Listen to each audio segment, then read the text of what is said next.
नमस्कार, मैं अश्वंत त्रिपाठी शुक्ला हिंदी लर्नर्स के YouTube चैनल में आपका स्वागत करती हूँ।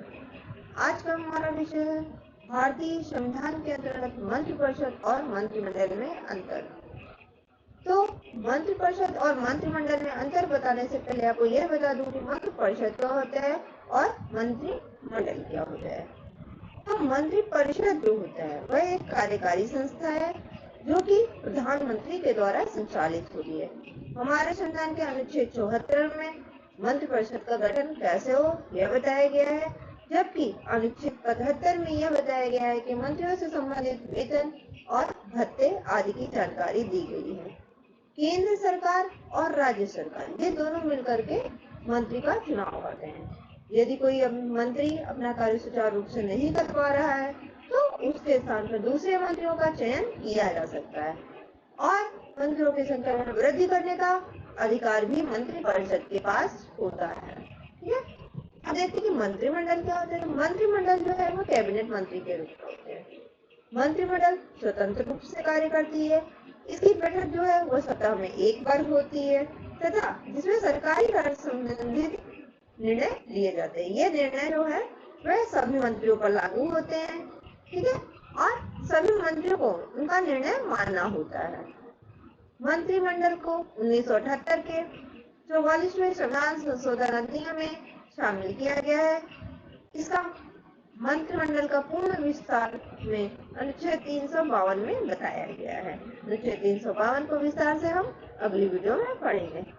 अभी हम देख लेते हैं कि मंत्रिमंडल में जो है वो 15 से 20 मंत्री होते हैं। ठीक है, अब मंत्रिपरिषद के देख लेते हैं। तो मंत्रिपरिषद में होते हैं ये देश की कार्यपालिका की तरह कार्य करता है। इसको मंत्रिमंडल की भी शक्तियां प्राप्त होती है। ये अनुच्छेद 73 के अंतर्गत जो राष्ट्रपति होता है वे सबसे पहले प्रधानमंत्री का चुनाव करता है। प्रधानमंत्री जो है वो अन्य मंत्रियों का चुनाव करते हैं और अन्य मंत्री जो है वो राष्ट्रपति के अनुमोदन पर अपना पद ग्रहण करते हैं। तो मंत्रिपरिषद होता है वे लोकसभा के लिए भी उत्तरदायी होता है। संसद के सहमति के बिना कोई भी 6 माह से अधिक कोई मंत्री नहीं रह सकता है। उसको संसद के दोनों सदनों में से किसी भी सदन में एटलीस्ट 6 माह तक लगातार आना रहेगा। मंत्री बनने के बाद भी वह 6 माह तक अगर लगातार उपस्थित रहता है तो उसको मंत्री पद से हटाया जा सकता है। 91 संविधान संशोधन 2003 के अनुसार संसद के किसी भी सदन में जो कि 10वीं अनुसूची में अयोग्य अगर घोषित हुआ है तो वह मंत्री नहीं बन सकता है। इसके अलावा जैसे कि आपको बताया है कि प्रधानमंत्री जो होते हैं वो राष्ट्रपति के लिए अपने विचार रख सकते हैं।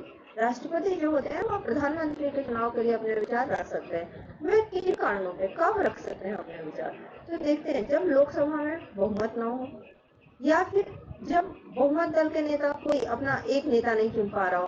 कोई कह रहा है इनको प्रधानमंत्री बनाना चाहिए, कोई कह रहा है इनको प्रधानमंत्री बनाना चाहिए। उस विषय में राष्ट्रपति अपने अनुसार प्रधानमंत्री का चुनाव करेंगे योग्यता के अनुसार।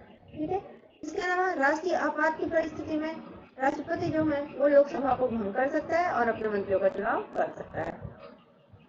अब देखते हैं कि मंत्रिपरिषद के 3 तत्व कौन से हैं। तो कैबिनेट मंत्री, राज्य मंत्री और उप मंत्री, ये मंत्रिपरिषद के 3 मुख्य तत्व हैं।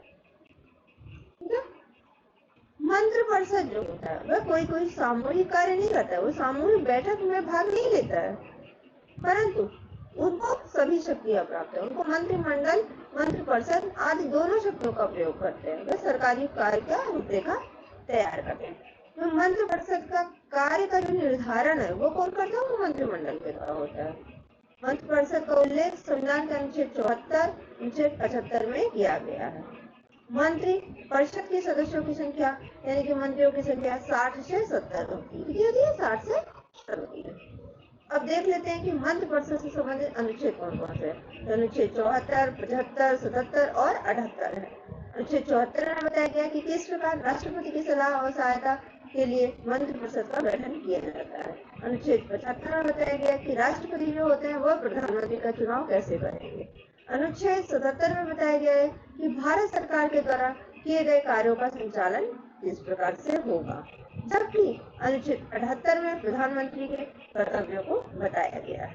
ठीक है, आगे लेते हैं कि बाद में केंद्रीय मंत्रिमंडल क्या करता है। तो केंद्रीय मंत्रिमंडल के पास में मंत्रियों का बहुत बड़ा समूह होता है, जिसमें कि कैबिनेट मंत्री आदि भी होते हैं। तो जो कैबिनेट सचिव होता है वो कैबिनेट सचिवालय का देखरेख करता है एवं अन्य मंत्रियों की उसमें सहायता लेता है, और जो प्रधानमंत्री होते हैं वे इसका संपादन करते हैं। ठीक है, इसमें केंद्रीय मंत्री होते हैं, प्रधानमंत्री होते हैं और कैबिनेट मंत्री भी होते हैं। तो मंत्रिपरिषद के लोकसभा के लिए उत्तरदायी होता है। ये लोकसभा का 15% जो भाग है वो मंत्रिपरिषद के सदस्यों की संख्या होती है, यानी कि लोकसभा के जितने सदस्य होंगे उसके 15% मंत्रिपरिषद के सदस्य हो सकते हैं। कोई भी मंत्री तभी बन सकता है जब वह संसद के दोनों सदनों में उपस्थित रहता है। यदि वह 6 माह तक लगातार उपस्थित नहीं है तो उसको मंत्रिपद से हटाया जा सकता है। इस समय नरेंद्र मोदी जी प्रधानमंत्री हैं, जो कि परिवार रोजगार विभाग, अंतरिक्ष विभाग, लोक विभाग, शिकायत विभाग, पेंशन विभाग आदि को भी देखते हैं। इसके अलावा हम आपको बता दें कि मंत्रिपरिषद का गठन जो है वह राष्ट्रपति द्वारा प्रधानमंत्री के सुझाव पर किया जाता है। जब मंत्रिमंडल में से मंत्री, उप मंत्री आदि का चुनाव किया जाता है तो ये भी मंत्रिमंडल की सहायता से किया जाता है। इसके अलावा कैबिनेट स्तर के जो मंत्री होते हैं, उप मंत्री होते हैं, ये भी इसमें सहायक होते हैं। हर मंत्री का अपना विभाग होता है, वह मंत्री अपने विभाग का अध्यक्ष माना जाता है और वह अपने विभाग से संबंधित निर्णय ले सकता है, और मंत्रिमंडल का सुझाव जो है वह विशेष रूप से इसमें मान्य होता है। फिर आप देखते हैं कि मंत्रिपद के लिए योग्यता क्या क्या है। तो मंत्रिपद के लिए तो वैसे तो विशेष कोई शिक्षा की योग्यता नहीं है, परंतु भारत का जो है कोई भी नागरिक मंत्री बन सकता है। ज्यादातर ये होता है कि संसद के सदस्यों में से किसी को ही मंत्री बनाया जा सकता है, और उन्हें 6 माह तक संसद के अंदर सदस्यता की मान्यता प्राप्त करनी आवश्यक होती है। ठीक है, इसका उद्देश्य क्या होता है? जो सही व्यक्ति को मंत्री बनाना इसका उद्देश्य होता है। ठीक है, अब आइए देखते हैं कि भारत सरकार के प्रमुख मंत्रालय कौन कौन से हैं। तो भारत सरकार के प्रमुख मंत्रालय गृह मंत्रालय, वित्त मंत्रालय, रक्षा मंत्रालय, खाद्य मंत्रालय, कृषि मंत्रालय, परिवहन एवं संचार मंत्रालय, कानून मंत्रालय, रेल मंत्रालय, सूचना ब्रॉडकास्टिंग आदि मंत्री यह मंत्रालय होता है, और इस विभाग के मंत्री इसका संचालन करते हैं और गृह मंत्री की इस विभाग की देखरेख करते हैं। जैसे गृह मंत्री है वह गृह विभाग का देखरेख करेंगे, वित्त मंत्री है वह वित्त मंत्रालय देखेंगे, रक्षा मंत्री रक्षा मंत्रालय देखेंगे, खाद्य मंत्री खाद्य मंत्रालय देखेंगे, कानून मंत्री कानून मंत्रालय देखेंगे, रेल मंत्री रेल मंत्रालय को देखेंगे, सूचना और ब्रॉडकास्टिंग मंत्रालय जो है सूचना और ब्रॉडकास्टिंग को देखेंगे। ठीक है, अब देखते हैं कि इन मंत्रियों के वेतन और भत्ते क्या क्या है। तो मंत्रियों के वेतन और भत्ते का निर्धारण जो है ये संसद करती है, परंतु संसद वेतन को कम या ज्यादा नहीं कर सकती। वह ज्यादा कर सकती है, कम नहीं कर सकती। जो वेतन है उतना ही रखेगी या फिर उसे बढ़ा सकती है, उसे कम नहीं कर सकती है। इस समय प्रेजेंट टाइम में मंत्रियों को 50,000 रुपए प्रतिमाह, जो निर्वाचन क्षेत्र के भत्ते के रूप में 43,000 रुपए, ऑफिस खर्च के लिए 15,000 रुपए, 30,000 सचिवालय सहायता के नाम पे मिलता है। उन्हें 2,000 रुपए रोजाना भत्ता मिलता है। इसके अलावा 34 फ्लाइट ट्रिप मिलती है, और रेल और सड़क यात्रा तो अनगिनत कर सकते हैं, यानी कितने भी कर सकते हैं। ठीक है, अगर आपको हमारी वीडियो ये पसंद आई हो तो प्लीज लाइक करें, शेयर करें, सब्सक्राइब करें और बेल आइकन दबाना ना भूलें, जिससे कि हमारी वीडियो आपको लगातार मिलती रहे। ठीक है, धन्यवाद।